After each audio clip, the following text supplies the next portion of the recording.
Hello. Good evening sir. Good evening. हमने last कहाँ तक ग्राफ आई थिंक हमने आधा यस कर सर, लिया था। ग्राफ कर रहे थे। ग्राफ रिलेटेड मैंने आपको अलग अलग इक्वेशन ऑफ लाइन के बेस पे और अलग अलग इक्वेशन गिवन हो तो उसके बेस पे ग्राफ कैसा हो सकता है डिफाइन कर दिया था। ठीक है। Yes sir. ठीक है, उसके बेस पे आपको डे लाइफ या आपको प्रॉब्लम से रिलेटेड कैसे कैसे हो सकता है हम आपको वो डिफाइन करते हैं। ठीक है। तो पहली बात कि ग्राफ कब कब पॉसिबल हो सकता है, कब कब ग्राफ पॉसिबल ना हो, पहले वो डिफाइन की जाए। ठीक। तो किसी भी ग्राफ से रिलेटेड हम सिर्फ दो चीज कैलकुलेट करते हैं, एक स्लोप और दूसरा उसका एरिया। तब उस स्लोप एंड उस एरिया के बेस पे मेरे पास क्वांटिटी अलग अलग तरह से हो सकती है। ठीक है। देखिए कैसे। सबसे पहले अगर मैं स्लोप कैलकुलेट करूं परपेंडिकुलर बाय बेस, सो पहली चीज डिस्टेंस वर्सेस टाइम का स्लोप कैलकुलेट कर सकते हैं, डिस्प्लेसमेंट वर्सेस टाइम का स्लोप कैलकुलेट कर सकते हैं, speed versus time, velocity versus time. Distance versus time, इसका स्लोप डिफाइन करता है speed distance upon time, displacement upon time के लिए वेलोसिटी, एंड इन दोनों टर्म के लिए एक्सेलरेशन। ठीक।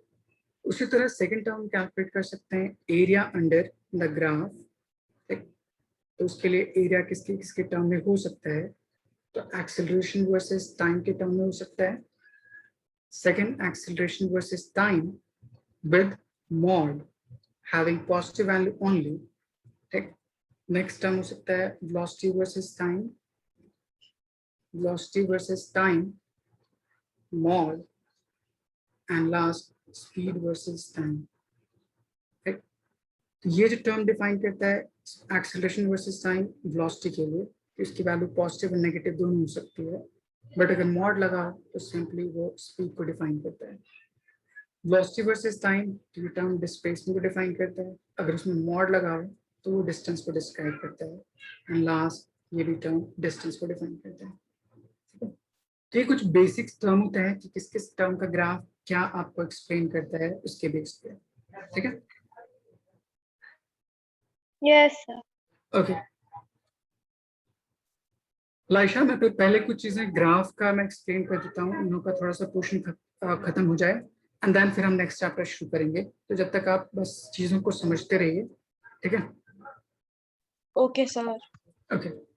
अब इसके बेस पे जैसे मुझे फिजिक्स में चीजें कैसे सॉल्व की जाती हैं इन जनरल और कैसे कैसे गिवन हो सकता है, तो इन जनरल फिजिक्स में आपको तीन तरह से क्वेश्चन गिवन हो सकते हैं जिससे कैलकुलेशन मुझे करना होगा।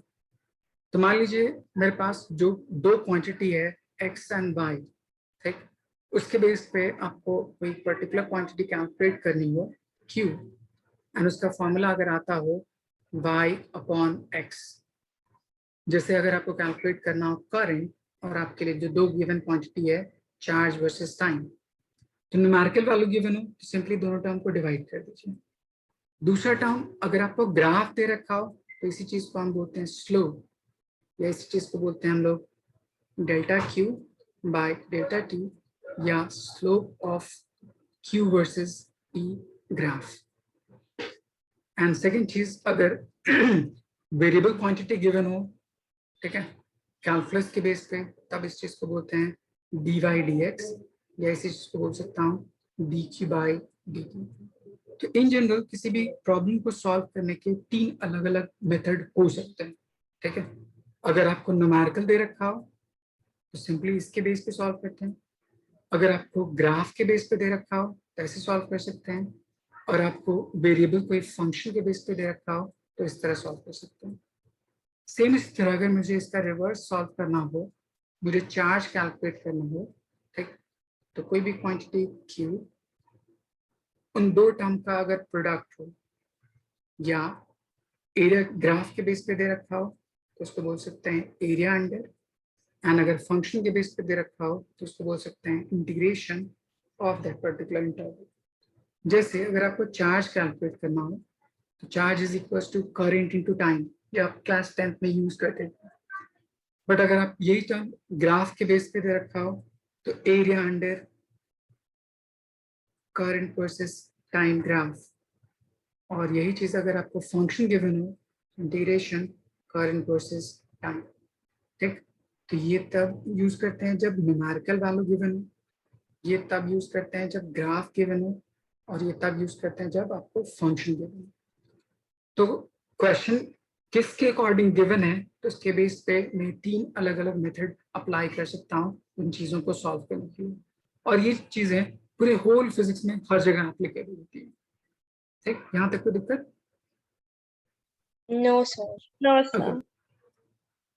अब इसके बाद जैसे मुझे डिफाइन करना है नॉर्मल इक्वेशन ऑफ मोशन से रिलेटेड या मोशन स्ट्रेट लाइन मोशन से रिलेटेड ग्राफ कौन कौन से पॉसिबल हैं, ठीक, एंड उनका कन्वर्जन कैसे कैसे कर सकते हैं। ठीक है, तो सबसे पहले एक आसान सा, अगर मैं फ्री फॉलिंग बॉडी के लिए डिफाइन करूं, तो कोई बॉडी है उसको ड्रॉप कर रहा हूं, उसके लिए अगर मैं इक्वेशन लिखूं एंड देन उसके बेस पे अलग अलग ग्राफ असाइन करूं, तो कैसी चीजें पॉसिबल हैं, मैं आपको वो डिफाइन करना सिखाता हूँ। ये सपोज कर लीजिए कोई एक ऑब्जेक्ट, उसको किसी हाइट से ड्रॉप किया गया, ठीक, नीचे जाना शुरू हुआ किसी इस हाइट तक, ठीक, तब इसके लिए 3 टर्म डिफाइंड होगा, एक हाइट, वेलोसिटी एंड एक्सेलरेशन। तो हाइट के लिए मैं जनरल इक्वेशन लिखता हूँ, h is equals to ut plus minus half gt square and plus minus some initial constant h naught. ये मैं इसलिए ले रहा हूँ h नॉट कि टाइम इज इक्वल टू 0 पे ऑब्जेक्ट की सर्टेन हाइट होगी, किसी एक पर्टिकुलर हाइट तक वो एग्जिस्ट करता होगा उसके बेस पे। अब इस पूरी इक्वेशन में देखिए, ये जो हाइट है उस टाइम के साथ कैसा रिलेशन शो कर रहा है, स्क्वायर। तो मैंने आपको पीछे ग्राफ में पढ़ाया था कि जब कभी किसी एक क्वांटिटी किसी दूसरे क्वांटिटी के स्क्वायर के प्रोपोर्शनल होता है तो उसका ग्राफ पैराबोलिक होता है। पैराबोलिक का मतलब जिस पर्टिकुलर कोऑर्डिनेट पे स्क्वायर होगा उसके ऑपोजिट कोऑर्डिनेट के अलॉन्ग पैराबोला बन सकता है। तब इसके लिए आपका इक्वेशन 2 तरह से हो सकता है, या तो इक्वेशन आपका आ सकता है कुछ इस तरह से, ठीक, पैराबोला, या तो आपका इक्वेशन आ सकता है कुछ इस तरह से, पैराबोला। यहाँ तक कोई दिक्कत? No, sir. No, sir. Simply हमने इक्वेशन में टी की अलग अलग वैल्यूज पुट करके, एच की अलग अलग वैल्यूज पुट करके ये सारी चीजें डिफाइन की हैं, और कुछ भी नहीं। अगर मैं इस इक्वेशन को डिफरेंशिएट कर दूं, तो डिफरेंशिएट करके आपका टर्म आएगा, इसका डिफरेंशिएशन आ जाएगा u, इसका डिफरेंशिएशन आ जाएगा g टाइम्स t, और h नॉट का डिफरेंशिएशन 0। एंड ये साइन कन्वेंशन के बेस पे प्लस माइनस हो सकता है। ठीक? तब इसका मतलब क्या होता है, ये जो टर्म डिफाइन किया velocity which is equals to displacement versus time, उसका डिफरेंशिएट करके, और इसको ग्राफ के बेस पे स्लोप बोल सकता हूँ। स्लोप का मतलब होता है tangent to that particular curve at different instant of time। तो अगर मैं किसी इस इंस्टेंट ऑफ टाइम पे tangent ड्रॉ करूं, किसी इस इंस्टेंट ऑफ टाइम पे tangent ड्रॉ करूं, एंड किसी इस इंस्टेंट ऑफ टाइम पे tangent ड्रॉ करूं, तो कैसा बिहेव करेगा मैं आपको वो दिखाता हूँ। तो पहला आपको ये tangent इस पर्टिकुलर पॉइंट ऑफ टाइम पे इस तरह, इस पॉइंट पे tangent स्ट्रेट लाइन, एंड इस पॉइंट पे tangent स्ट्रेट लाइन आपका ऐसे हो सकता है, 3 अलग अलग पॉइंट पे इस तरह। tangent to the curve define slope, and slope के लिए अगर मैं x एक्सिस के रिस्पेक्ट में एंगल कैलकुलेट करूं, तो ये एंगल पॉजिटिव है, इसके लिए एंगल 0 हो जाएगा, और अगर मैं इसके लिए x एक्सिस ड्रॉ करूं तो ये एंगल नेगेटिव हो जाएगा। तो मैं बोल सकता हूं कि slope at this particular instant of time positive है, दिस इंस्टेंट ऑफ टाइम 0 है, and this instant of time negative है। बोल सकता हूं? Yes, sir. Slope of displacement versus time graph gives velocity और स्पीड। ठीक, स्पीड कभी नेगेटिव नहीं हो सकती, तो हम वेलोसिटी डिफाइन कर रहे हैं। तो इसके लिए अगर मैं ग्राफ प्लॉट करूं तो आपका जो ग्राफ आएगा कुछ इस तरह से आएगा। ठीक, जो अलग अलग इंस्टेंट ऑफ टाइम के लिए अलग अलग चीजें डिस्क्राइब करता होगा। ठीक, अब देखिए इस ग्राफ से रिलेटेड, फर्स्ट ए पॉइंट पे वेलोसिटी पॉजिटिव है, ठीक, बी पॉइंट पे वेलोसिटी नेगेटिव है, एंड सी पॉइंट पे वेलोसिटी 0 है, एंड सी पॉइंट पे वेलोसिटी नेगेटिव है। मैंने थोड़ा ग्राफ गलत बना दिया, ग्राफ ऐसा नहीं जाना चाहिए, ग्राफ ऐसे जाना चाहिए। ठीक, पहले ए पॉइंट पे पॉजिटिव वैल्यू, जब टाइम की वैल्यू 0 है उस अकॉर्डिंग कि मेरे पास हाइट है, तो यहाँ पे देखिए टाइम 0 पे वेलोसिटी पॉजिटिव है, इसलिए वेलोसिटी पॉजिटिव। सेकेंड टर्म, किसी एक इंस्टेंट ऑफ टाइम पे वेलोसिटी की वैल्यू हाईएस्ट पॉइंट पे 0, तो यहाँ पे देखिए वेलोसिटी एट बी पॉइंट, ये पॉइंट ए है, ये पॉइंट बी है, एंड किसी भी पॉइंट सी पे वेलोसिटी की वैल्यू नेगेटिव हो गई। ठीक, तो इसी तरह से अलग अलग पॉइंट ऑफ टाइम पे वेलोसिटी कैसे बिहेव करेगी हमने डिफाइन कर दिया। अब इसमें एक अनदर टर्म, अगर मैं इस क्वांटिटी का फर्दर डिफरेंशिएट करूं ताकि एक्सेलरेशन डिफाइंड हो जाए, तो a is equal to dv by dt। जैसे ही डिफरेंशिएट कीजिएगा तो u की वैल्यू 0, g इंटू टी, तो उसकी वैल्यू आ जाएगी प्लस माइनस g। चूंकि हम ग्रेविटी हमेशा डाउनवर्ड एक्ट करती होती है और उसकी वैल्यू हमेशा नेगेटिव होती है, इसलिए यहाँ पे एक्सेलरेशन की वैल्यू कैसे आ रही है, negative. So a versus t, ये टाइम डिपेंडेंट फंक्शन है या कांस्टेंट है अदिति? क्या इक्वेशन टाइम डिपेंडेंट फंक्शन है या कांस्टेंट है? सर कांस्टेंट है। कांस्टेंट के लिए ग्राफ कैसा होता है? A line parallel to opposite coordinate and passing through that particular point, so it is parallel to time axis and passing through this particular point, क्योंकि एक्सेलरेशन की value मैंने negative assume किया इसके बेस पे। Same उसी तरह अगर मैं सेकंड ग्राफ में सारी चीजें डिफाइन करूं, तब देखिए उसके लिए कैसे एग्जिस्ट करता है। तो ये मेरे पास है h वर्सेस टाइम, तो यहाँ पे a पॉइंट मान लीजिए, यहाँ पे b पॉइंट मान लीजिए, एंड यहाँ पे c पॉइंट मान लीजिए। इस a पॉइंट पे स्लोप कैलकुलेट कीजिएगा तो हॉरिजॉन्टल लाइन x एक्सिस के रिस्पेक्ट में नेगेटिव एंगल बनाएगा।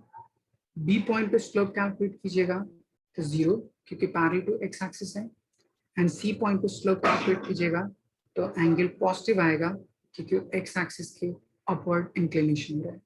सो मैं बोल सकता हूँ slope eight a is negative, slope eight b is 0 and slope eight c is positive.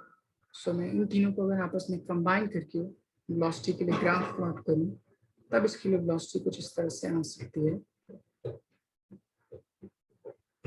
यहाँ पे नेगेटिव, फिर 0 एंड देन फिर पॉजिटिव, कुछ इस तरह से आएगा। तो ये पॉइंट कोई ए को डिफाइन करता होगा, ये ए इस पॉइंट को डिफाइन करता होगा टाइम 0 पे, बी इस पॉइंट पे जहाँ पे वेलोसिटी 0 है, एंड सी किसी इस टाइम पे। तो ये मेरे पास velocity versus time. And again अगर मैं इसको डिफरेंशिएट करूँ ताकि एक्सेलरेशन, तो यहाँ पे जो स्लोप होगा वो पॉजिटिव आ रहा है, इसलिए एक्सेलरेशन की वैल्यू पॉजिटिव हो सकती है विद रिस्पेक्ट टू टाइम। यहाँ तक समझ आया तीनों कंडीशन कैसे कैसे हो सकता है? Yes sir. Yes sir. Okay, इसको नोट डाउन कर लीजिए। ठीक, तो मैं इसका और भी अलग अलग सिचुएशन आपको समझाता हूँ।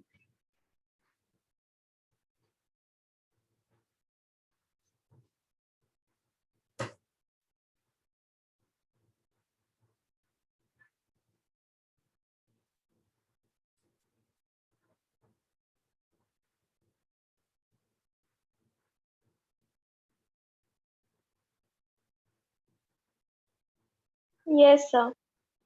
ओके, अब देखिए नेक्स्ट पार्ट।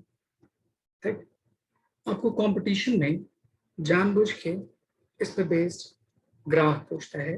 ठीक, और वो सारे ग्राफ जो भी पॉसिबल हो उसके अकॉर्डिंग। ठीक है, जैसे एक मैं जनरल सिचुएशन बता रहा हूँ।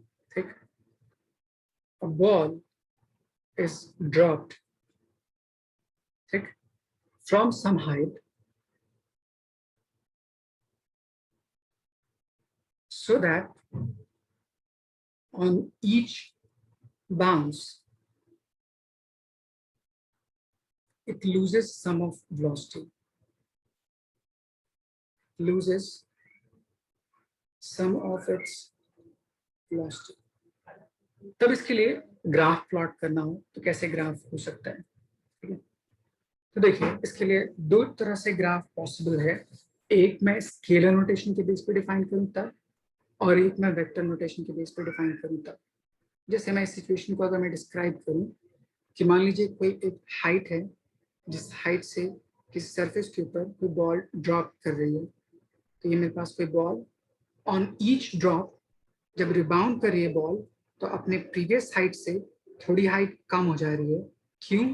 क्योंकि ड्यूरिंग कोलिजन उसकी कुछ अमाउंट ऑफ वेलोसिटी या कुछ अमाउंट ऑफ एनर्जी लूज करती होगी, जिसके बेस पे उसकी हाइट पहले से कम होती जा रही है। तो हाइट कम होगी तो उसके बेस पे वेलोसिटी भी कम होती जाएगी एंड वो फाइनली ग्राउंड को टच कर देगा या स्टे कर जाएगा कुछ देर बाद।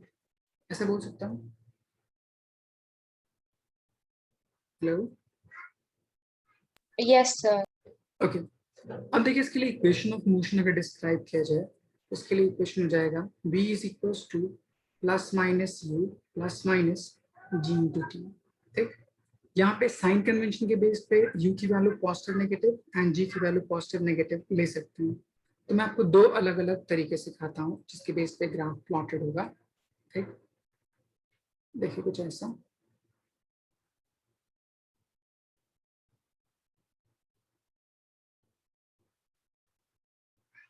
एक मैंने ये माना कि अपवर्ड डायरेक्शन में ग्रेविटी नेगेटिव, डाउनवर्ड डायरेक्शन में ग्रेविटी पॉजिटिव एंड बाकी सारे magnitude as a whole positive positive में। ठीक, तब उसके बेस पे सॉल्व कैसे करें। तो जब बॉडी नीचे जा रही है तो इन मैग्नीट्यूड वाइज वेलोसिटी की वैल्यू इंक्रीज करती होगी, बट चूंकि डायरेक्शन नेगेटिव कोऑर्डिनेट के लॉन्ग है तो उसको छोड़ दीजिए, बट मैग्नीट्यूड वाइज वेलोसिटी तो बढ़ती होगी। तब इसके बेस पे एट हाईएस्ट पॉइंट पे वेलोसिटी 0 थी, तो जैसे जैसे वो नीचे जाएगा उसकी वेलोसिटी बढ़ती जाएगी। ग्राउंड को हिट किया तो उसके पास कुछ मैक्सिमम वेलोसिटी होगी इतनी। ठीक, ऐसे बोल सकते हैं। Yes, sir. ओके, अब जैसे ही वो ग्राउंड को हिट किया, during its hitting the ground कुछ अमाउंट ऑफ वेलोसिटी लूज कर जाती है।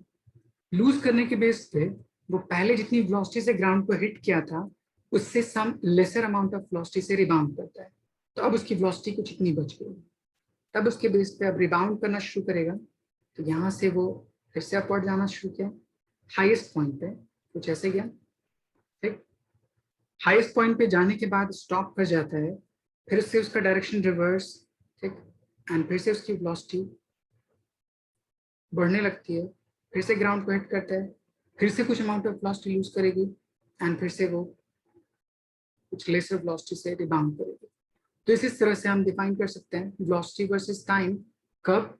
मैंने जब वेलोसिटी के मैग्नीट्यूड को डिफाइन किया with respect to time and gravity की value upward negative, downward positive, मतलब in the direction of motion positive and opposite direction में नेगेटिव डिफाइन किया उसके बेस पे।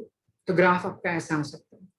अगर आपको लॉस डिफाइन नहीं करता होता तो यहाँ से ऐसे आता एंड फिर उसी पॉइंट पे वापस चला जाता, मतलब आपका ट्रायंगुलर ग्राफ एग्जिस्ट करता। यहाँ तक कोई दिक्कत? No, sir.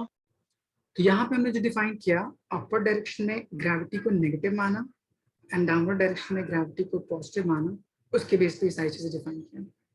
But in general coordinate system के बेस पे gravity is taken always as negative, चाहे मेरा मोशन अपवर्ड हो या नेगेटिव हो उसके बेस पे। तो पहले कोऑर्डिनेट सिस्टम के बेस पे all quantity in upward direction is positive and in downward direction is negative। तो इनिशियली जो बॉल है वो किस डायरेक्शन में जा रही है, अपवर्ड जा रही है डाउनवर्ड जा रही है? डाउनवर्ड जा रही है। डाउनवर्ड डायरेक्शन जा रही है तो वेलोसिटी में कैसा लूंगा? नेगेटिव। इसीलिए यहाँ पे जो कोऑर्डिनेट होता है पहले नेगेटिव, कुछ इस पॉइंट है। अब इस पॉइंट पे जाके ग्राउंड से टकराया, टकराने के जस्ट बाद उसका डायरेक्शन उस पॉइंट पे रिवर्स कर जाता है एंड जिस वेलोसिटी से वो ग्राउंड को हिट करता है वो सेम वेलोसिटी से वापस रिबाउंड नहीं करता, पहले से उसकी वेलोसिटी कम हो जाती है। दूसरा, अब जो डायरेक्शन होगा उसके टकराने के बाद अब डायरेक्शन कैसा हो गया, पॉजिटिव या नेगेटिव? Positive. अब जो डायरेक्शन हो गया वो पॉजिटिव हो गया, तो पॉजिटिव के बेस पे इस पॉइंट पे आ जाएगा एंड देन वहां से बॉडी अगेन अपवर्ड जाना शुरू होगी, उसकी वेलोसिटी कम होती जाएगी, हाईएस्ट पॉइंट पे वेलोसिटी 0 हो जाएगी एंड देन फिर वो वापस रिटर्न बैक आएगा, कुछ इस तरह से। ठीक, फिर उसके बाद अगर मैं इस टर्म को और आगे प्लॉट करूं, ठीक, नेक्स्ट कोलिजन के लिए, ठीक, तो फिर अगला टर्म डिफाइन होगा यहाँ पे एक अनदर पॉइंट, फिर उसके बाद third collision and so on. ठीक, तो ये तब हम डिफाइन करते हैं जब अपवर्ड सारी चीजों को पॉजिटिव मानते हैं एंड डाउनवर्ड सारी चीजों को नेगेटिव मानते हैं कोऑर्डिनेट सिस्टम के बेस पे, वेलोसिटी वर्सेस टाइम। तो velocity versus time during free fall आपको ये दोनों ग्राफ पॉसिबल हो सकते हैं। यहाँ तक कोई दिक्कत? No, sir. लाइशा, आपको कुछ समझ आ रहा है? Yes, sir. ओके, अब इस चीज को अगर मैं एक्सेलरेशन के लिए डिफाइन करूं इन दो अलग अलग पॉइंट के लिए, तो देखिए एक्सेलरेशन कैसे डिफाइन करेगा। फर्स्ट ग्राफ के लिए slope of velocity time graph gives acceleration. तो देखिए पहले वाला स्लोप इस ब्लू लाइन के लिए पॉजिटिव है नेगेटिव? सर एक और बार रिपीट कर दीजिए। मैंने कहा इस फर्स्ट ब्लू लाइन के लिए अगर मैं स्लोप कैलकुलेट करूं, स्लोप तो इज पॉजिटिव है। पॉजिटिव है। सेकंड, अगर मैं इस रेड वाली लाइन के लिए स्लोप कैलकुलेट करूं, नेगेटिव। नेगेटिव। थर्ड, अगर मैं इस पॉइंट के लिए कैलकुलेट करूं, positive and positive. So on. तो यहाँ पे क्या हो रहा है, ग्रेविटी की वैल्यू या एक्सेलरेशन की वैल्यू हर इंस्टेंट ऑफ टाइम पे या मोशन के according positive and negative define होता जा रहा है। तो अगर मैं उसको इंटरवल टाइम के अकॉर्डिंग प्लॉट करूं, तो first part is positive, second part is negative, then again third part is positive and so on. ठीक, सेकंड पार्ट इज नेगेटिव, यहाँ से एंड अगर मैं उसको डॉटेड लाइन से प्लॉट कर दूं, तो आपको ये टर्म कुछ इस तरह से आ जाएगा, यहाँ से यहाँ तक, यहाँ से यहाँ तक। तो ये हो जाएगा एक्सेलरेशन वर्सेस टाइम। तो देखिए जब मोशन डाउनवर्ड है, ग्रेविटी पॉजिटिव, तो देखिए ग्रेविटी पॉजिटिव है यहाँ से यहाँ तक। फिर जब मोशन अपवर्ड जा रहा, ग्रेविटी नेगेटिव, नेगेटिव हो गई, फिर पॉजिटिव, फिर नेगेटिव, पॉजिटिव नेगेटिव। ये डिफाइन कर रहा है कि all of a certain instant of time gravity का डायरेक्शन रिवर्स हो जाता है विदाउट चेंजिंग इन टाइम। इसलिए मैं डॉट डॉट लाइन से प्लॉट किया हूँ विदाउट चेंजिंग इन टाइम। ठीक, अगर मैं Yes. नीचे वाले ग्राफ के बेस पे स्लोप कैलकुलेट करूं, तो यहाँ पे भी स्लोप कैसा है, नेगेटिव, यहाँ पे भी स्लोप कैसा है, नेगेटिव। तो हर इंस्टेंट ऑफ टाइम पे slope of velocity time graph यहाँ पे नेगेटिव आ रहा है, मतलब ग्रेविटी की वैल्यू हर इंस्टेंट पे कैसा आ रहा है, नेगेटिव। इसलिए इसके लिए ग्राफ हो जाएगा straight line in negative side. तो हो जाएगा एक्सेलरेशन वर्सेस टाइम। यहाँ तक कोई डाउट? No, sir. इसको ड्रॉ कर लीजिए। फिर मैं एक लास्ट चीज बताता हूँ।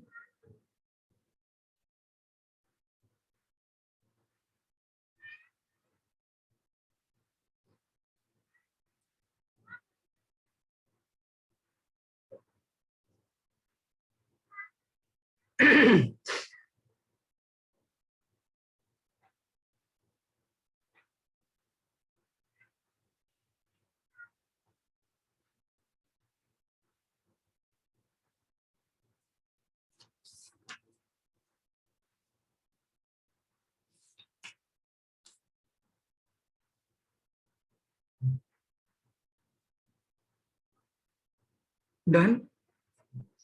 सर एक Yes, sir. Done.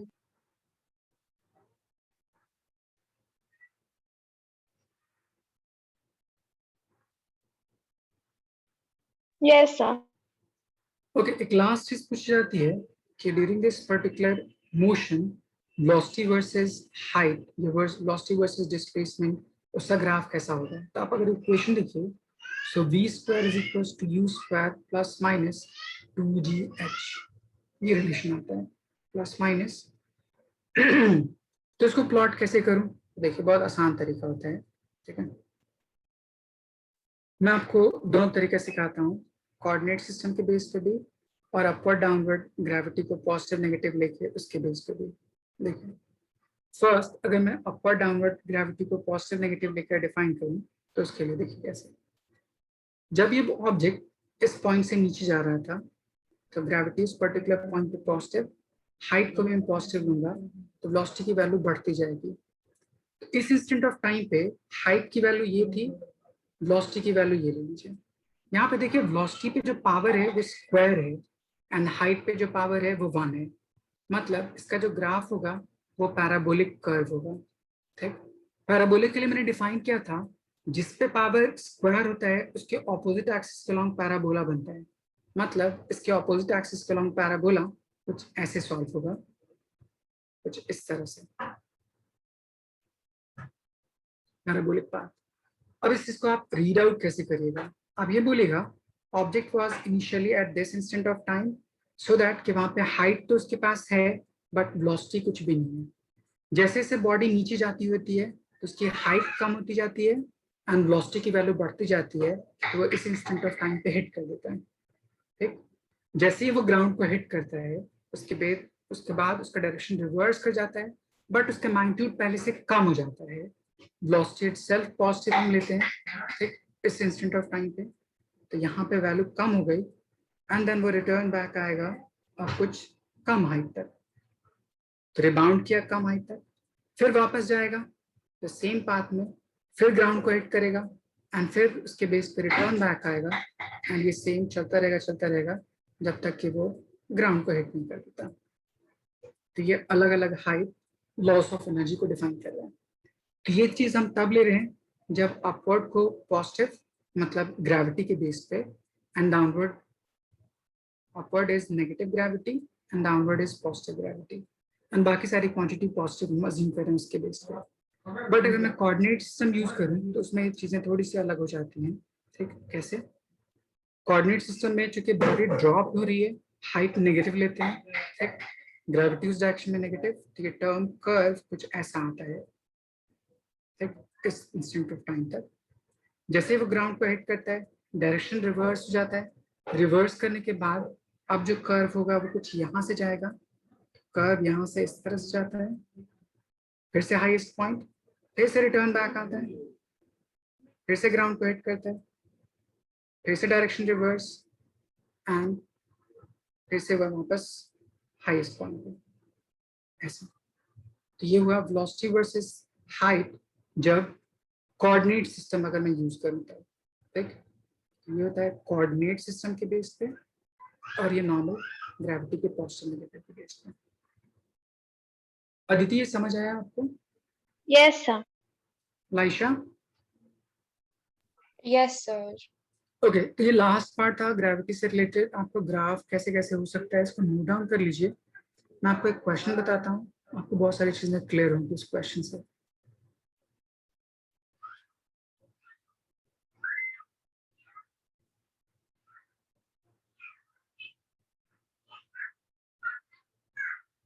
Yes sir. Done? Laisha लिख लिया आपने? Yes, sir.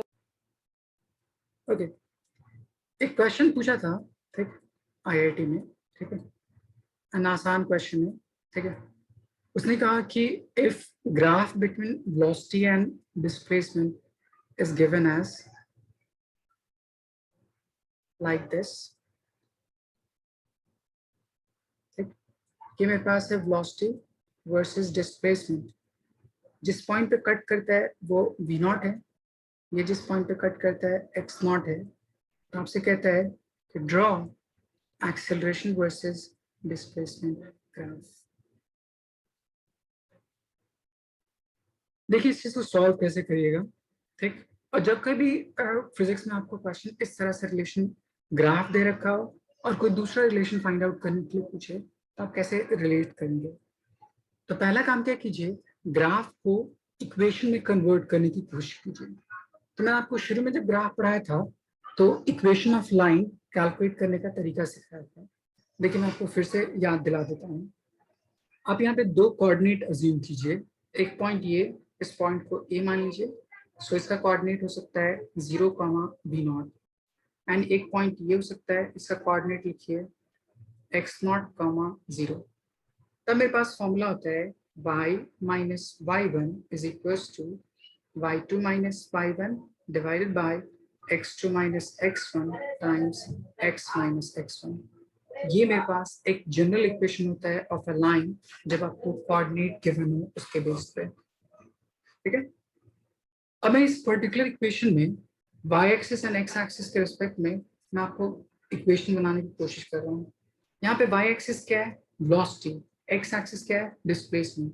So we can write it as velocity minus y1 is v naught, y2 minus y1, that is x2 minus y2 minus y1 upon x2 minus x1 times x minus x1, that is x0 minus 0.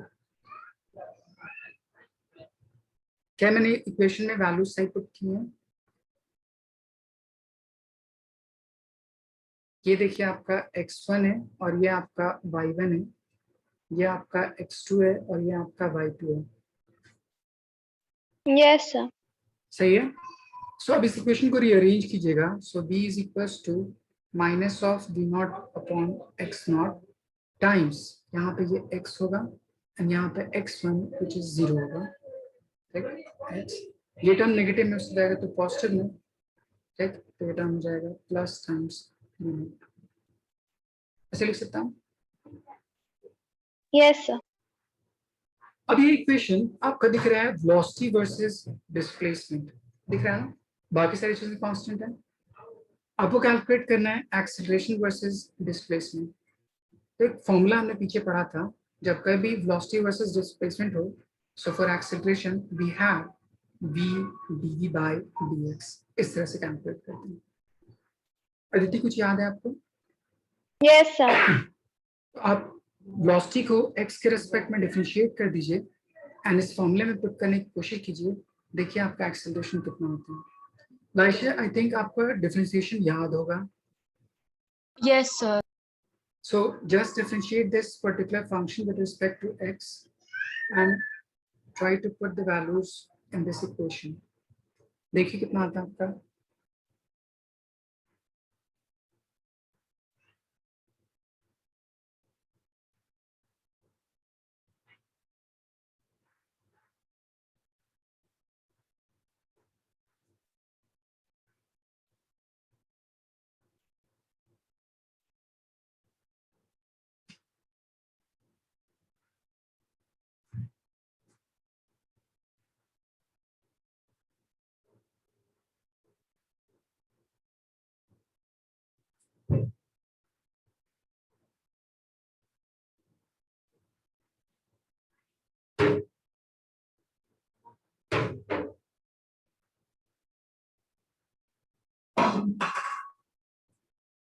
Aditi solve हुआ आपसे?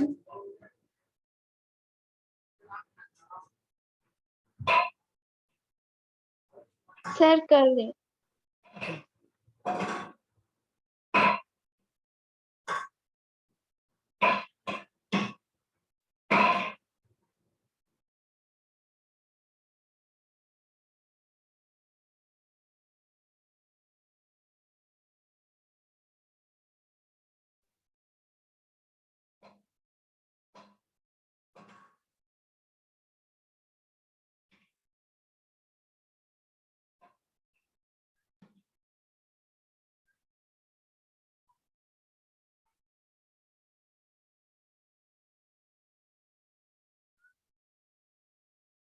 देखिए मैं solve करके दिखाता हूँ आपको.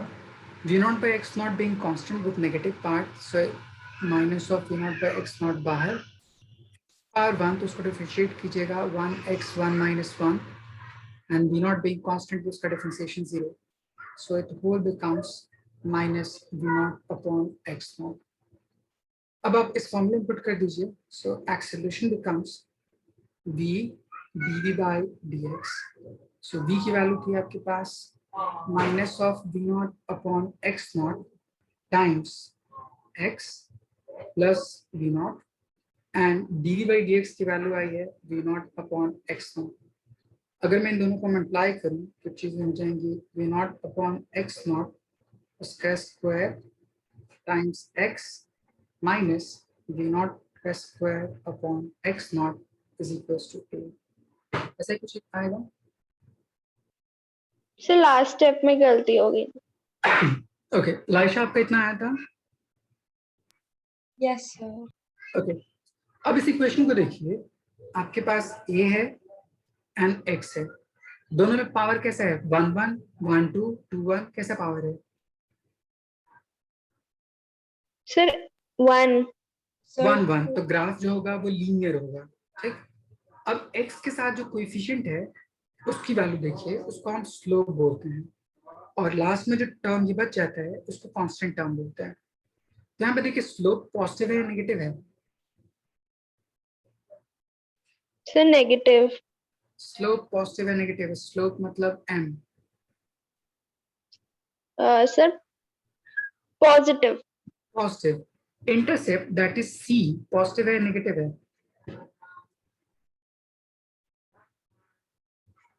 Negative.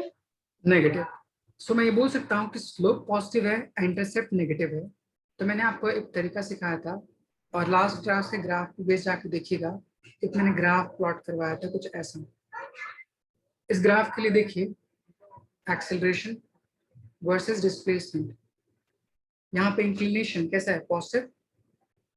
Yes, sir. मतलब slope positive, but cut on y axis इस पॉइंट पे नेगेटिव या पॉजिटिव? Negative. तो क्या सेम इक्वेशन को डिफाइन कर रहे हैं? Yes, sir. इसीलिए मैं डायरेक्टली इस इक्वेशन को कन्वर्जन इसके इक्वल बोल सकता हूँ. तो अब आपको ग्राफ कन्वर्जन समझ आ गया? Yes, sir. तो कोई भी ग्राफ गिवन हो तो पहले आप इक्वेशन बनाइए, फिर इस इक्वेशन को जैसे इंटीग्रेट या डिफरेंशिएट करके आप इक्वेशन निकाल लीजिए. फिर मैंने आपको लास्ट क्लास में जितने ग्राफ बताए थे उस ग्राफ को रिजेंबल कीजिए. आपको कोई ना कोई एक ग्राफ जरूर आया होगा. मैंने जितने ग्राफ आपको बताए थे उनके अलावा और कोई ग्राफ एग्जिस्ट नहीं करता. ठीक है. तो हमने इक्वेशन ऑफ मोशन Yes, से इतनी sir. सारी चीजें डिफाइन कर दी. ठीक है. एक बहुत फेमस क्वेश्चन है, एक लास्ट. ठीक है. मैं आपको वेक्टर शुरू करूंगा. ठीक है. मैं आपको वो बता दूं. वो कहते हैं a train from station A accelerates at alpha to attain maximum velocity, then decelerates at beta to comes to rest at station B. If total time taken for journey is capital T, then find total distance traveled by the body, maximum velocity, average velocity for the whole path. एक बार question को पढ़ लीजिए, मैं आपको समझाता हूँ. Solve कैसे करेंगे मैं आपको वो बताता हूँ.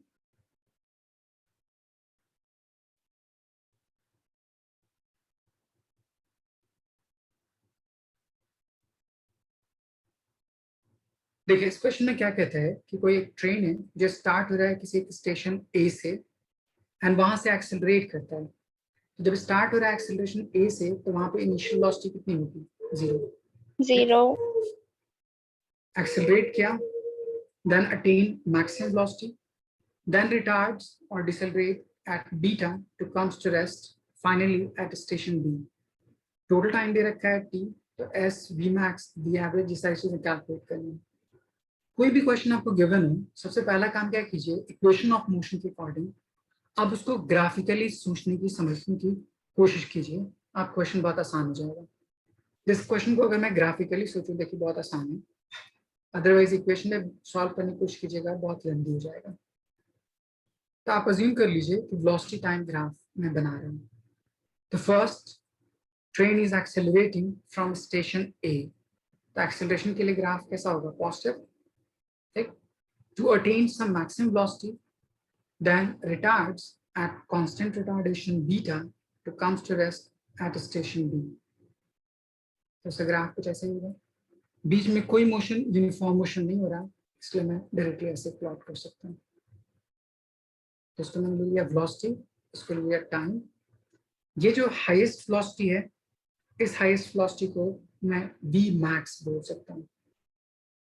स्टार्टिंग फ्रॉम 0 इस पॉइंट पे एक्सेलरेट कर रहा है, सो वेलोसिटी टाइम ग्राफ का स्लोप एक्सेलरेशन बताता है. किसी इस इंटरवल पे टाइम मैक्सिमम मतलब वेलोसिटी मैक्सिमम, देन उसके बाद रिटार्डेशन हो रहा है, तो यहाँ पे स्लोप नेगेटिव बोल सकता हूँ और रिटार्डेशन हो रहा है. यहाँ तक कोई doubt? No, sir. No, sir. Total time taken for the whole path is capital T. अब इसको 2 इंटरवल में ब्रेक कर दीजिए। आप पहले अज्यूम कीजिए 0 से किसी टाइम तक जहाँ पे वेलोसिटी मैक्सिमम है, तो यहाँ से यहाँ तक, एंड देन फिर उसके बाद तो टोटल टाइम का से t माइनस कर दीजिए यहाँ से। अब फर्स्ट पार्ट के लिए अगर मैं इक्वेशन ऑफ मोशन यूज करूं, so v is equals to u plus a into t लिख सकता हूं फर्स्ट पार्ट के लिए। Yes, sir. एक्सेलरेशन के लिए लाइशा समझ आया यहाँ तक? Yes, sir. For the second part, while going downward or decelerating, so final velocity of the body should be 0. Initial velocity is Vmax and body is retarding, so minus of beta and time taken is t minus t. बोल सकता हूँ? Yes, sir. अब इन दोनों equation में से Vmax की value निकालिए and आपस में इक्वेट कर दीजिए। सो ऊपर वाले टर्म में Vmax is alpha into T and नीचे वाले इक्वेशन में Vmax is beta times t minus T. इसको सॉल्व कर लूँ, स्मॉल t की वैल्यू फाइंड आउट कर लूँ, तो beta capital T beta small T उससे जाकर प्लस में, तो पूरा टर्म आ जाएगा beta times capital T upon alpha plus beta. तो अगर आपसे ये पूछता कि किस पर्टिकुलर टाइम में वेलोसिटी मैक्सिमम होती, तो आप ये कैलकुलेट करिए। इस वैल्यू को अगर मैं फर्स्ट इक्वेशन में पुट कर दूं, सो वहां से v max की वैल्यू आ जाएगी। So v max is equals to alpha times t and t is equals to beta t upon alpha plus beta. Third part is displacement which is area under the graph. So triangle का area होता है half base into height. So इसकी value put कर दीजिए। So half alpha into beta upon alpha plus beta times t square. ये सारी चीज समझ आ गई?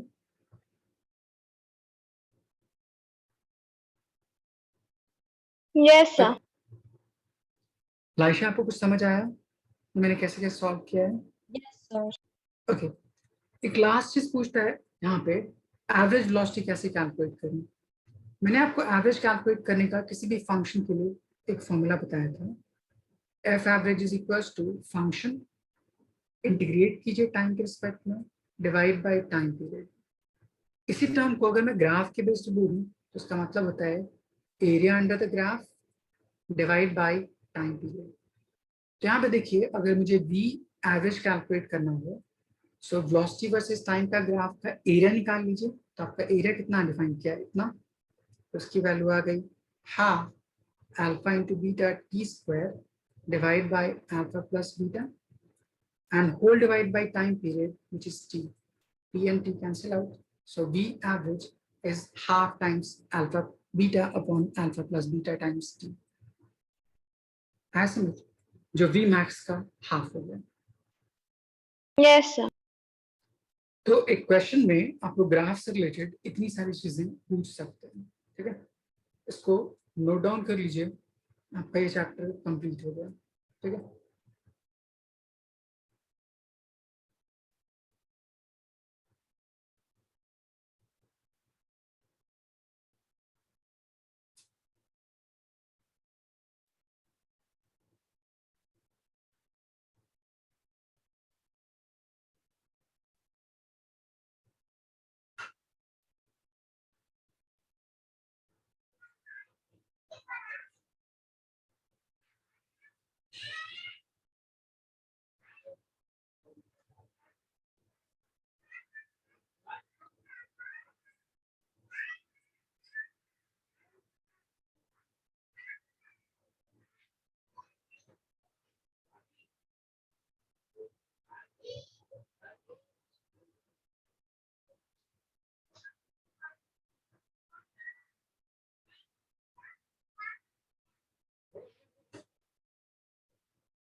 Yes, sir.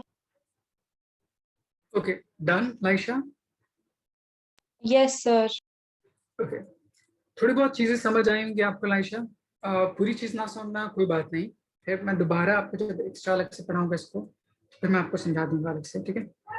ओके, अब देखिए आपका नेक्स्ट चैप्टर है मोशन इन प्लेन या उसी चीज को हम बोलते हैं वेक्टर, ठीक, या उसी चीज को बोलते हैं हम लोग मोशन इन 2 डायमेंशन या काइनेमेटिक्स 2।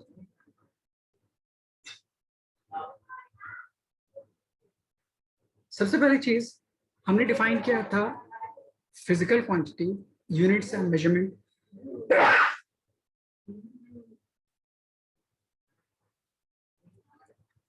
लाइशा, आपको याद होगा फिजिकल क्वांटिटी क्या होती थी? Yes, sir. All measurable quantities are called physical quantity, ठीक है? तो हमने डिफाइन किया था measurable quantities are called physical quantity। अब मेजरेबल क्वांटिटी दो तरह से मैं यहाँ पर मेजर करूँ। एक मैं फंडामेंटल क्वांटिटी के बेस पर डिफाइन किया था, वो अलग होता है। यहाँ पे थोड़ी सी चीज अलग होती है on the base of measurement. Suppose कर लीजिए आपके पास क्वांटिटी है x, so x is equals to some numerical value and specified unit. जैसे मान लीजिए आपके पास कुछ डिस्टेंस है which is equals to 5 metre. तो हम यहाँ से बोल सकते हैं कि किसी भी फिजिकल क्वांटिटी के पास दो चीजें होती हैं, ठीक, एक न्यूमेरिकल वैल्यू होती है और एक स्पेसिफाइड यूनिट होती है। तो कोई भी फिजिकल क्वांटिटी के पास कुछ न्यूमेरिकल वैल्यू एंड उसके साथ कोई स्पेसिफाइड यूनिट, ठीक। अब इस न्यूमेरिकल वैल्यू और इस स्पेसिफाइड यूनिट, इन दोनों को कंबाइनली हम मैग्नीट्यूड कहते हैं। तो अगर आपसे पूछे कि मैग्नीट्यूड का क्या मतलब है, तो आप क्या बोलेगा?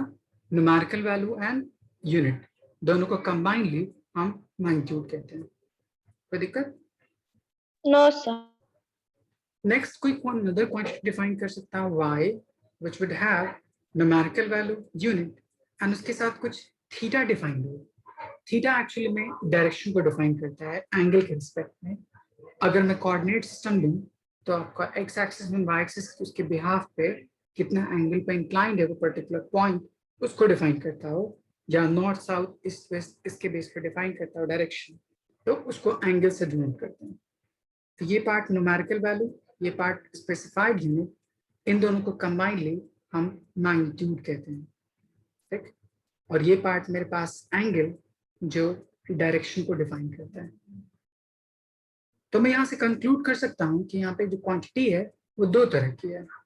एक वो क्वांटिटी जिसके पास सिर्फ मैग्नीट्यूड हो, कोई प्रॉपर डायरेक्शन ना हो किसी एंगल डिफाइन के बेस पे, और एक वो क्वांटिटी जिसके पास मैग्नीट्यूड एंड डायरेक्शन दोनों चीजें हैं।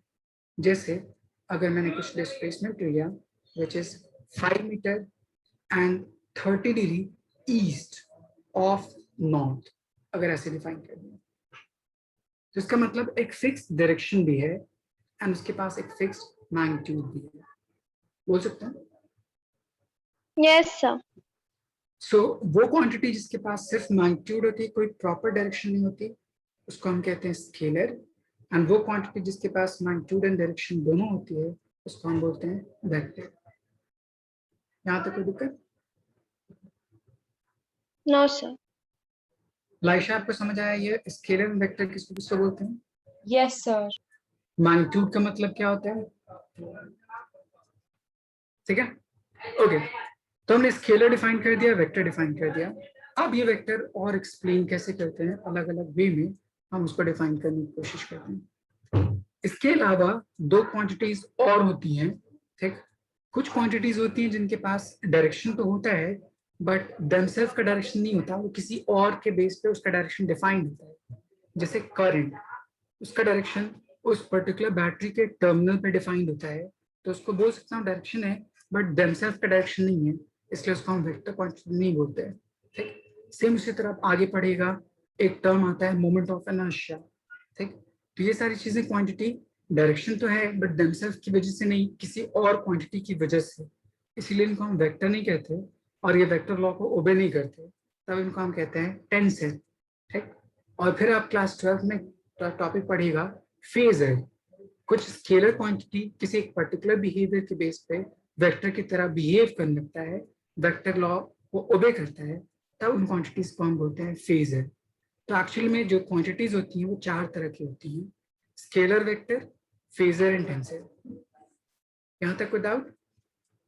No, sir. No, sir. Okay, यहाँ तक नोट डाउन कर लिया आपने? Yes, sir. ओके, अब इस वेक्टर को रिप्रेजेंट कैसे कैसे किया जा सकता है, तो हम पढ़ते हैं representation of vector. Vector representation हम दो तरह से कर सकते हैं, एक एनालिटिकल मेथड से और एक कार्टेशियन प्लेन में कोऑर्डिनेट के बेस पे। ठीक, तो एक टर्म होता है एनालिटिकल, ठीक, और एक कार्टेशियन प्लेन में कोऑर्डिनेट सिस्टम के बेस पे। ठीक, देखिए होता क्या है दोनों। एनालिटिकल मेथड सिंपली ग्राफिकल वे के बेस पे एरो के फॉर्म में रिप्रेजेंट करिए। जैसे मैंने कोई एरो बनाया, इस एरो के पास दो चीजें होंगी, एक उस एरो की लेंथ कितनी है, दैट इज इस पॉइंट से लेके इस पॉइंट तक, तो इसको हम बोल सकते हैं length of this particular arrow. वो लेंथ उस वेक्टर के मैग्नीट्यूड को डिस्क्राइब करता है। नेक्स्ट टर्म डिफाइन करता है उसका हेड, तो इसको बोल सकते हैं हेड, जो उस वेक्टर के डायरेक्शन को डिफाइन करता है कि it is inclined at some angle theta with respect to x axis, इस डायरेक्शन में। यहां तक कोई दिक्कत? तो इसको हम बोलते हैं No, sir. Analytical representation in the form of arrow. ठीक है, तो जितना उसकी लेंथ ज्यादा होगी उसकी मैग्नीट्यूड उतनी ज्यादा हो सकती है, और उसके एरो का डायरेक्शन किसी भी डायरेक्शन में इंक्लाइंड होगा, वो उसके डायरेक्शन को डिफाइन करते हैं। नेक्स्ट टर्म होता है कोऑर्डिनेट के बेस पे, तो कोऑर्डिनेट के बेस पे हम कार्टेशियन प्लेन लेते हैं। कार्टेशियन प्लेन सपोज कर लीजिए आप एक्स एक्सिस वाई एक्सिस ले लीजिए, अभी मैं 2 डायमेंशन के बेस पे डिफाइन कर रहा हूँ। ठीक, जैसे मैंने ऐसे ले लिया। अब मैं अगर बोलूँ कि मेरे पास कोई भी एक पॉइंट है जो स्पेस में एग्जिस्ट कर रहा है, सपोज कर लीजिए इसे इस पॉइंट पे, इसे इस पॉइंट पे एग्जिस्ट कर रहा है। ठीक? उस पॉइंट पे एग्जिस्ट होने का मतलब कि उसका अपना सर्टेन कोऑर्डिनेट होगा। पॉइंट मान लीजिए ए having coordinate x and y, तब इसका मतलब होगा कि ये जो पॉइंट है वहां से एक परपेंडिकुलर लाइन x एक्सिस पर ड्रॉ कर दीजिए एंड यहाँ से एक परपेंडिकुलर लाइन y एक्सिस के ऊपर प्लॉट कर दीजिए। तो ये जो डिस्टेंस यहाँ से यहाँ तक होगा which is x distance along x axis, and ये जो डिस्टेंस होगा यहाँ से यहाँ तक which is y distance along y axis। यहाँ तक कोई दिक्कत? No, sir. ओके, तब मैं इस टर्म में अगर मैं इसको वेक्टर के बेस पे रिप्रेजेंट करने की कोशिश करूं, तब हम एक टर्म डिफाइन करते हैं, उसको बोलते हैं हम लोग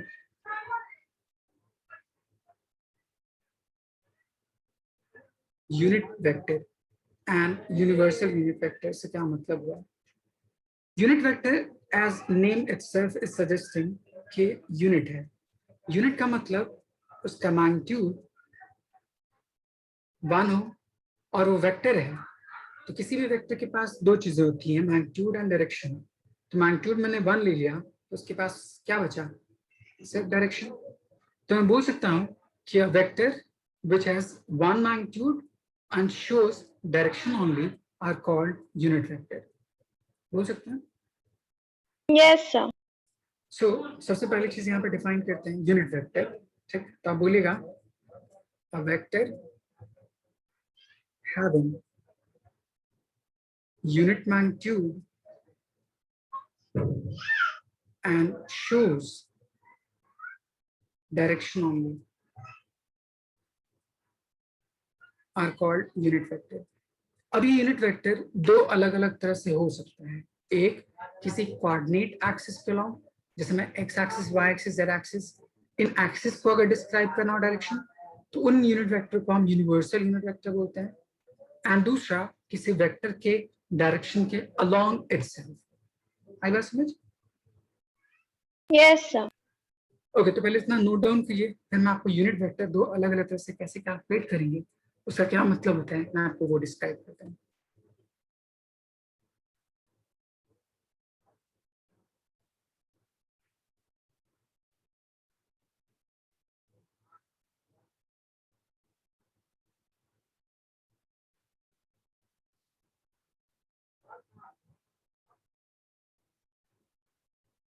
Yes, sir.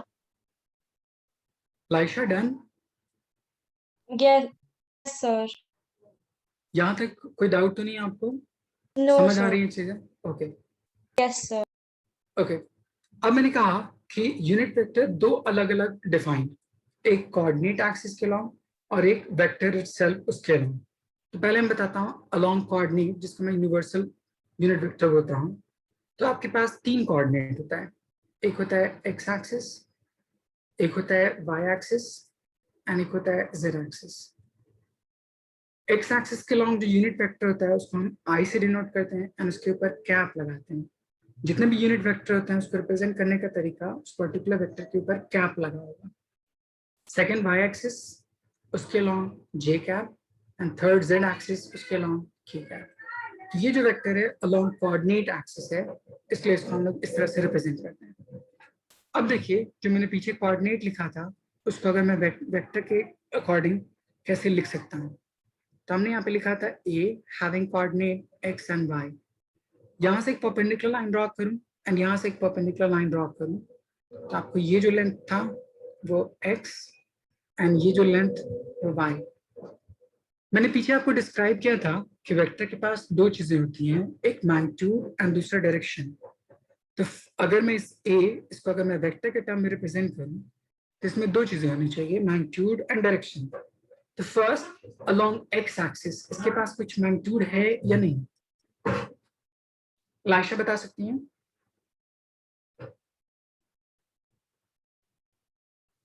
इस पर्टिकुलर वेक्टर के पास ए एक्सिस मतलब एक्स एक्सिस के अलॉन्ग कितना मैग्नीट्यूड है, तो आप बोलिएगा एक्स अमाउंट। सो बोलिएगा एक्स। मुझे कैसे डिफाइंड हो कि ये एक्स एक्सिस के अलॉन्ग ही है, तो उसके अलॉन्ग डायरेक्शन वेक्टर लेते हैं, यूनिट वेक्टर आई कैप। अभी कंफर्म डिफाइन कर रहा है इसका डायरेक्शन एक्स एक्सिस के अलॉन्ग हो गया। उसी तरह अगर मैं वाई एक्सिस के अलॉन्ग लिखता हूं तो magnitude along y axis which is y in positive side, so plus y and direction j cap. तब ये जो पूरा रिप्रेजेंटेशन होता है इसको बोलते हैं हम लोग Cartesian form of a vector representation. यहां तक कोई दिक्कत? No, sir. लाइशा यहां तक कोई डाउट? No, sir. ओके बहुत अच्छे। अब हम एक नेक्स्ट टर्म कैलकुलेट करते हैं, उसको बोलते हैं हम लोग मैग्नीट्यूड ऑफ वेक्टर। ये हमने जो कैलकुलेट किया उसको मैंने कहा वेक्टर। दूसरी चीज होती है मैग्नीट्यूड ऑफ वेक्टर। मैग्नीट्यूड का मतलब होता है length of the arrow forming that particular vector. तो अब देखिए यहाँ पे इस क्वेश्चन में लेंथ ऑफ एरो आपको सिर्फ यहां से यहां तक दे रखा है, ये दे रखा है लेंथ ऑफ एरो। इसकी लेंथ कैसे कैलकुलेट करूं, तो आप इस ट्रायंगल में देखिए, परपेंडिकुलर की वैल्यू आपको पता है, बेस की वैल्यू पता है, हाइपोटेनस की वैल्यू कैलकुलेट करनी है, जिसको हम मैग्नीट्यूड बोल सकते हैं। Yes, sir. एंड किसी भी राइट एंगल ट्रायंगल में यूजिंग पाइथागोरस थ्योरम हम हाइपोटेनस कैलकुलेट कर सकते हैं। सो हाइपोटेनस का square is equals to perpendicular का स्क्वायर प्लस बेस का स्क्वायर। हाइपोटेनस यहाँ पे वेक्टर का मैग्नीट्यूड है, तो उसको रिप्रेजेंट इस तरह से करते हैं वेक्टर, उसके साथ मॉड लगा दीजिए या सिंपली ए लिख दीजिए, इसका मतलब भी मैग्नीट्यूड होता है। तब इसकी वैल्यू हो जाएगी रूट अंडर परपेंडिकुलर का square that is Y square plus base का square that is X square. तो ये जो क्वांटिटी ए आई वो क्या डिफाइन किया, magnitude of that particular vector A. Aditi ये समझ आया? Yes, sir. ओके अब हम थर्ड चीज यहाँ पे डिफाइन करते हैं कि वो जो ए है वो किस डायरेक्शन के अलोंग है।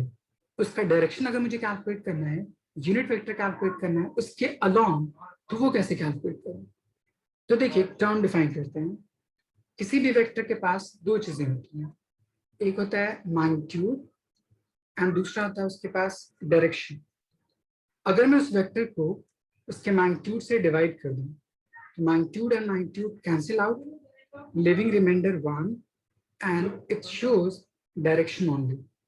तो बोल सकता हूँ a vector having one magnitude and shows direction only, then that particular vector is called unit vector. बोल सकते हैं? Yes, sir.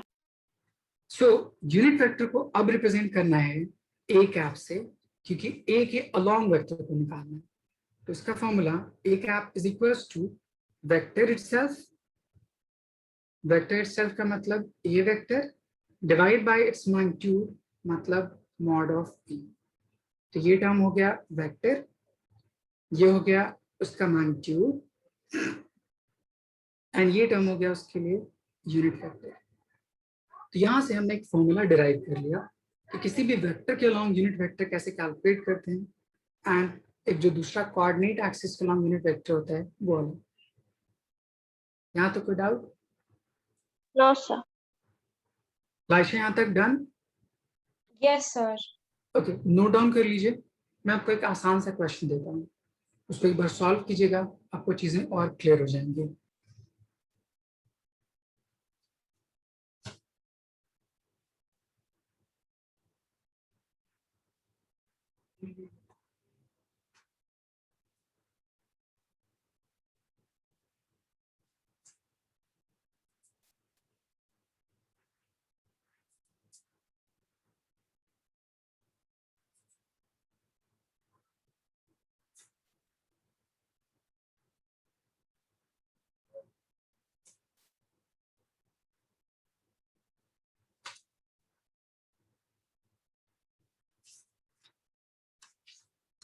Yes, sir.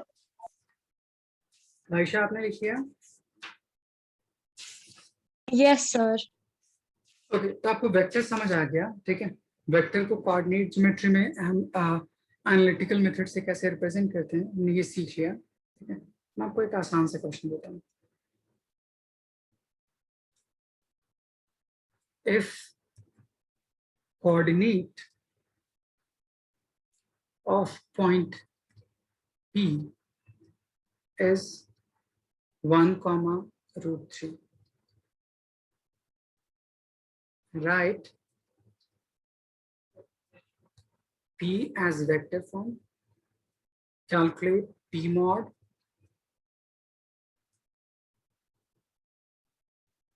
P cap and theta with x-axis. एक बार कोशिश करिएगा, नहीं होगा तो फिर मैं आपको बताता हूँ। आई थिंक ये हो जाएगा आपसे।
सर हाइपोटेन्यूज तो आ गया, उसके बाद किस फॉर्मूला में? जैसे मैंने पीछे आपको ए रिप्रेजेंट करने के लिए सिखाया था, सेम उसी तरह। Yes sir. Okay. X and Y की जगह पे आपको 1 and √3 पुट करिए, देखिए एग्जैक्ट सेम आंसर आएगा आपका। लाइशा आपसे हुआ? सर मैं ट्राई कर रही हूँ। ओके ओके, फर्स्ट वाला होगा हुआ आपसे पी वेक्टर। इसके पास एक्स कोऑर्डिनेट कितने हैं? 1, sir 1 and unit vector along x-axis is I cap. Coordinate along y-axis is √3 and unit vector along y-axis is j cap. So आपका ये वेक्टर बन गया। अब दूसरा काम कीजिए, मैग्नीट्यूड कैलकुलेट कीजिए। तो वो कैसे निकालते हैं? अंडर रूट एक्स कॉम्पोनेंट का स्क्वायर वाई कॉम्पोनेंट का स्क्वायर। तो x is 1, उसका टू आ स्क्वायर इज जाएगा। √3 का स्क्वायर इज 3, and उसका root under, so it becomes 2. P cap, which means vector over its magnitude, so it becomes I cap plus √3 times j cap divided by 2.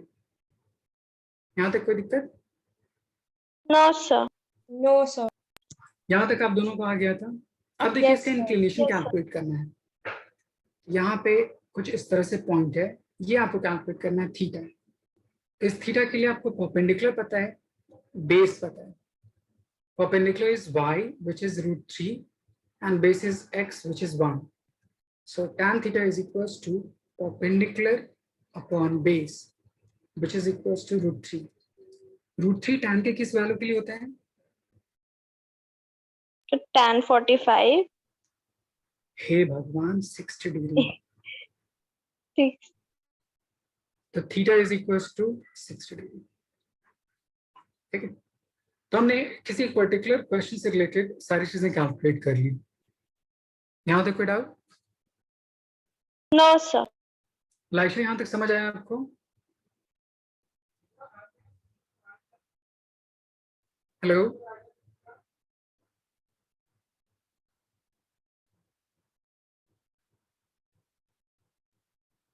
Okay, then हम next define करते हैं। इसके बाद vector represent करना and vector size से define करना 2 dimensional plane में define कर दिया। अगर मैं इसी चीज को 3 डायमेंशन के लिए कैलकुलेट करूं, जहां पे X axis and Y axis Z axis तीनों हो, तो वो कैसे कैलकुलेट किया जाए?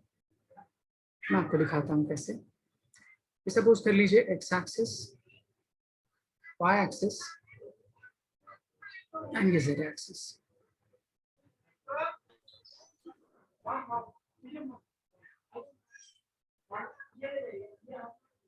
ठीक, अब हम क्या करते हैं, कोई भी पॉइंट Yes, sir. लेते हैं या कोई कोऑर्डिनेट लेते हैं जो किसी पर्टिकुलर पॉइंट पे एग्जिस्ट करता होगा। ठीक, तो मान लीजिए उसका एग्जिस्टेंस कुछ इस तरह से,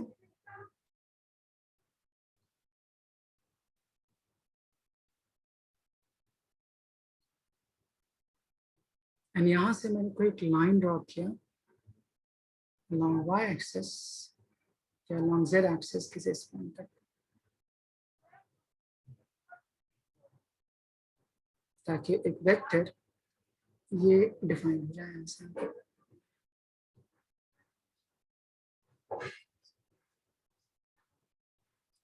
देखिए मैंने क्या किया है, इसको बोल सकता हूँ एक्स एक्सिस, इसको बोल सकता हूँ वाई एक्सिस, इसको बोल सकता हूँ जेड एक्सिस।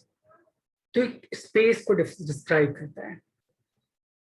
यहाँ पे मेरे पास कोई पॉइंट है, उस पॉइंट को ए मान लीजिए।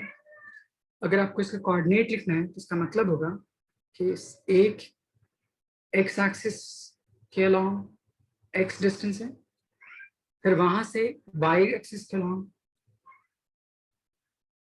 वाई डिस्टेंस है, एंड वहां से जेड एक्सिस के अलोंग जेड डिस्टेंस है। आपको दिख भी रहा होगा? Yes, sir. ओके, तो मैंने पीछे जो प्लॉट किया था वो 2 डायमेंशन प्लेन में, ये आपको 3 डायमेंशन प्लेन में डिफाइन करता है। तो यहाँ पे अगर मुझे ए को वेक्टर के टर्म में लिखना होता है तो लिख सकता था x along x axis, y along positive y axis and z along positive z axis। तो ये आपका वेक्टर रिप्रेजेंटेशन था। ठीक, अब मुझे इसका मैग्नीट्यूड चाहिए, तो इसका मैग्नीट्यूड कैसे कैलकुलेट करेंगे? देखिए मैं आपको दिखाता हूँ। आप क्या कीजिए, एक लाइन ड्रॉ कर दीजिए यहाँ से यहाँ तक। ये जो ऑरेंज वाली लाइन है उसकी वैल्यू कितनी होगी? ये x है, ये y है, सो ये जो डिस्टेंस हो जाएगा ये हो जाएगा √x² प्लस y², क्योंकि इस ट्रायंगल का वो हाइपोटेन्यूज होगा। यहाँ तक कोई डाउट? No, sir.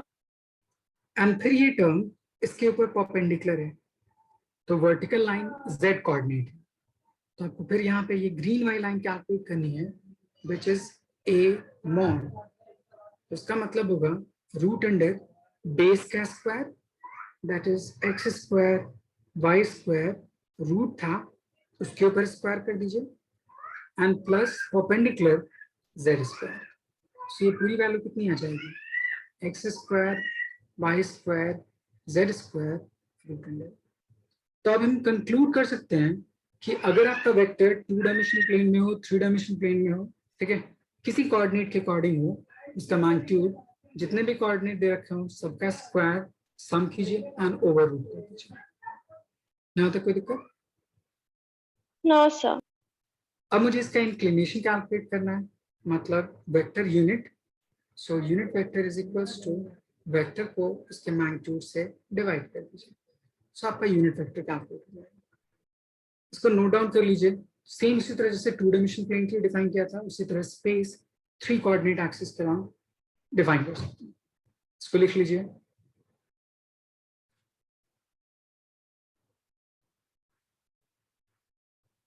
लाइशा, आपको चीजें समझ आ रही हैं? Yes, sir. आपका नेट सही नहीं चल रहा था अभी।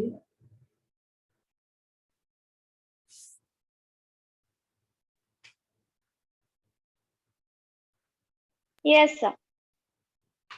यहां तक नोट डाउन करिए लाइशा। Yes, sir. ओके। अब इसके बाद जब हमने वेक्टर्स को कार्टेशियन प्लेन में साइड से डिफाइन कर दिया, तो इसके बाद कुछ बेसिक डेफिनेशन होती हैं वेक्टर्स की, अलग अलग वेक्टर्स कैसे कैसे हो सकते हैं। तो आपको जनरल टर्म डिफाइन करने के लिए तो मैं आपको कुछ बेसिक टर्म्स बता देता हूँ।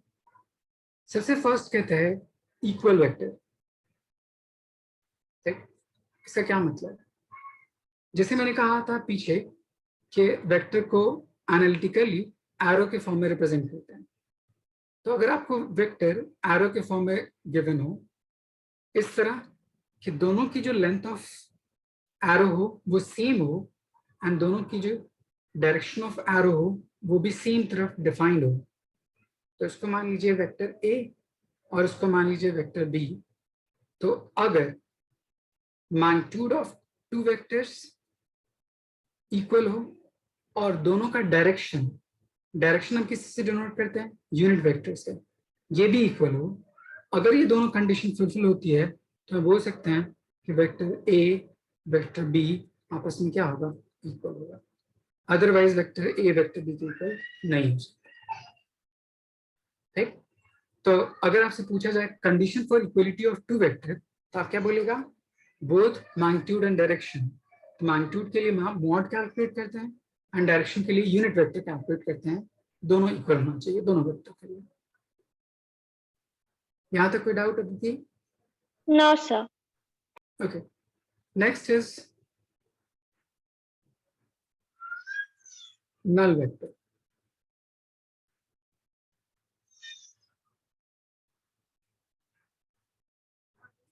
नल वेक्टर का मतलब कोई भी पर्टिकुलर वेक्टर जिसका मैग्नीट्यूड कितना हो जाए, 0। ठीक, जैसे अगर मैं बोलूं कि ये ए है एंड वो सिंपली एक पॉइंट को डिस्क्राइब करता हूं, ठीक, तो पॉइंट के पास कोई लेंथ नहीं होगी तो इसलिए उसका कोई मैग्नीट्यूड एग्जिस्ट नहीं कर सकता। तो बोलूंगा किसी एक पर्टिकुलर वेक्टर जिसका मैग्नीट्यूड कितना हो जाए, 0, तब उस पर्टिकुलर वेक्टर को हम नल वेक्टर बोलते हैं। तो नल वेक्टर को हम इस तरह से डिनोट करते हैं, ओ से, या किसी टर्म के बेस पर डिफाइन करना हो तो ए लिख दीजिए कि दोनों initial and final point same term को डिफाइन करता हो, इसीलिए उसका मैग्नीट्यूड 0 हो सकता है। तब मैं यहाँ से कंक्लूड कर सकता हूँ कि किसी भी वेक्टर का मैग्नीट्यूड कभी भी 0 से छोटा नहीं हो सकता। तो कोई भी वेक्टर हो उसका मैग्नीट्यूड हमेशा 0 से बड़ा होगा। आई बात समझ? तो यहाँ से हम Yes, कंक्लूड कर sir. सकते हैं Yes, कोई भी sir. वेक्टर मैग्नीट्यूड अगर लिया जाए तो उसकी वैल्यू हमेशा ग्रेटर देन इक्वल टू 0 हो सकती है। ठीक, 0 से छोटी मैग्नीट्यूड एग्जिस्ट नहीं कर सकती। नेक्स्ट होता है उसके इंक्लिनेशन के बेस पे या उसके अलाइनमेंट के बेस पे। अगर मैं बोलूं एक वेक्टर ये है एंड एक अनदर वेक्टर ये है, ठीक, दोनों की लेंथ सेम नहीं है बट डायरेक्शन सेम एग्जिस्ट कर रहा है। उसी तरह मैं एक वेक्टर ये ले लिया और एक अनदर वेक्टर ये ले लिया, ठीक, इसमें क्या फर्क है, इसको क्या बोलता है, इस वेक्टर को मैंने कहा ए, इस वेक्टर को मैंने कहा बी, इस वेक्टर को कहा मैंने ए और इस वेक्टर को कहा मैंने बी ऑपोजिट साइन में, इसलिए नेगेटिव। अब देखिए यहाँ पे दो वेक्टर जिसका डायरेक्शन सेम सेम हो, सेम ही डायरेक्शन की तरफ इंक्लाइंड हो, तब इस वेक्टर को हम बोलते हैं पैरेलल वेक्टर। मैग्नीट्यूड इक्वल हो या ना हो कोई फर्क नहीं पड़ता। यहाँ पे दोनों वेक्टर का डायरेक्शन ऑपोजिट है, मैग्नीट्यूड डिफर हो सकता है, तो इसको हम बोल सकते हैं एंटी पैरेलल। ये सिंपली उसके डायरेक्शन के हिसाब से। यहाँ तक कोई दिक्कत? No sir. ओके, पहले ये तीनों नोट डाउन करिए, फिर मैं आगे और टाइप्स बताता हूँ।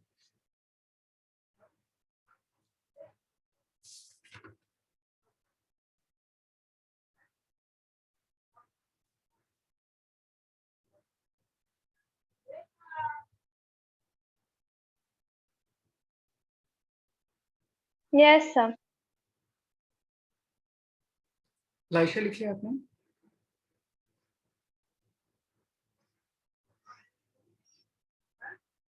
Hello, okay. इसके बाद नेक्स्ट होता है एक टर्म, उसको बोलते हैं हम लोग को इनिशियल, एंड एक होता है को टर्मिनल। को इनिशियल का मतलब, को का मतलब होता है साथ साथ, इनिशियल का मतलब होता है स्टार्टिंग पॉइंट। तो अगर किसी दो वेक्टर जिसका स्टार्टिंग पॉइंट सेम हो, जैसे एक वेक्टर मैंने ये लिया और एक वेक्टर मैंने ये लिया, एंड दोनों का स्टार्टिंग पॉइंट सेम है, तो इन दोनों वेक्टर को को इनिशियल वेक्टर बोल सकता हूँ। तो ये वेक्टर ए हो गया, ये वेक्टर बी हो गया। उसी तरह बोलते हैं को टर्मिनल वेक्टर जिसका फाइनल पॉइंट सेम है। टर्मिनल का मतलब जहाँ पे टर्मिनेट कर जाए, एंड अप कर जाए। तो एक वेक्टर आपने ये लिया और एक वेक्टर आपने ये लिया, दोनों का फाइनल पॉइंट अगर सेम सेम हो जाए, ये ए एंड ये बी, तो इसको हम को टर्मिनल बोल सकते हैं। तो को इनिशियल वेक्टर मतलब हैविंग सेम स्टार्टिंग पॉइंट, को टर्मिनल का मतलब हैविंग सेम फाइनल और टर्मिनेटिंग पॉइंट। इसके बाद होता है एक टर्म, इसको बोलते हैं हम लोग को प्लेनर एंड नॉन को प्लेनर। ठीक है, को प्लेनर एंड नॉन को प्लेनर। को मतलब साथ, प्लेन का मतलब एक गिवन प्लेन पे एग्जिस्ट करता हो। जैसे अगर मैं X axis, Y axis and Z axis ले लूं, एंड कोई वेक्टर किसी पर्टिकुलर प्लेन में सिर्फ एग्जिस्ट करता हो, जैसे ये कुछ मैंने कोऑर्डिनेट सिस्टम ले लिया,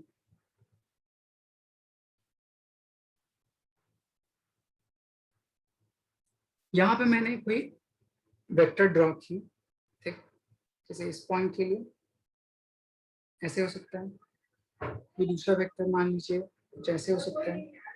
ठीक, ये दोनों ही वेक्टर किस पर्टिकुलर एक्सिस में लाई कर रहा है? एक्स वाई प्लेन में लाई कर रहा है।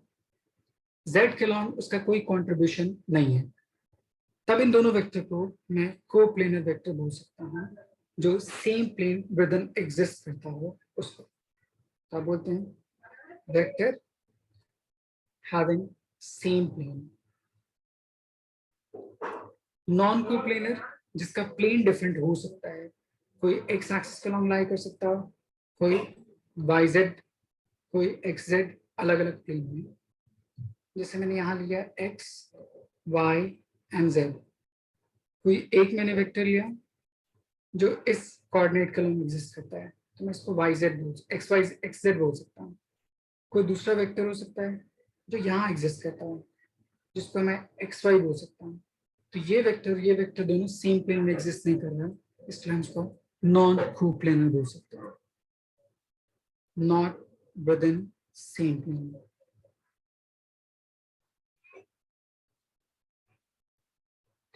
ये इतने तरह के अलग अलग टाइप्स ऑफ वेक्टर हो सकते हैं। ठीक है, इसको नोट डाउन कर लीजिए यहाँ तक।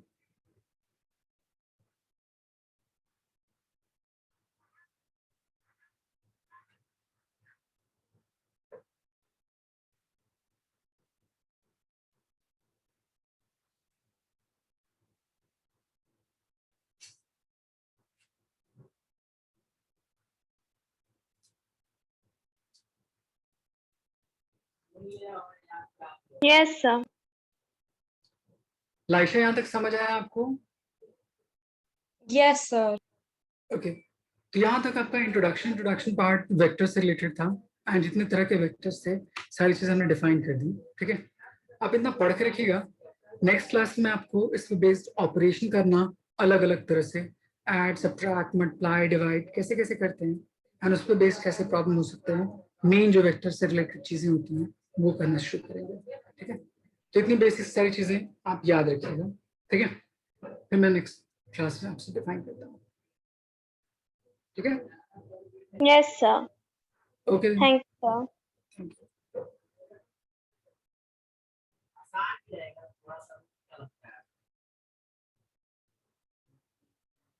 कैसे रहेगा?